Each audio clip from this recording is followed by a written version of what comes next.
Let's talk about your influence of mentors or books as far as stock markets is concerned, because you've been in the market since so many decades.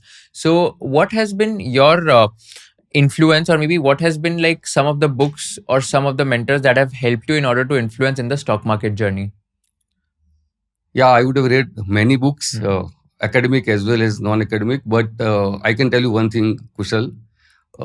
Market is the biggest teacher, and if you lose money yourself, then it becomes the far more richer learning. So I have lost money initial part of my career, and I have learned lesson hard way.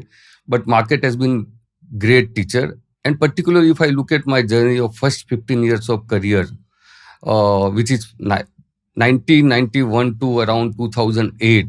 In these 20 years, India has seen a lot of accidents and world has seen a lot of accidents. Stock market has seen a lot of accidents. You would have seen 1991, India pledging gold to borrow because it ran out of the forex reserve. 1992, Harshad Mehta scam came out. 1997, NBFC crisis came up. At that time, even Asian currency crisis hit our market. Again, 2001, Ketan Parekh scam hit the market, and further in 2018, great financial crisis. And remember, in this period, uh, when there was a crisis, market tanked, but in between, market surged a lot.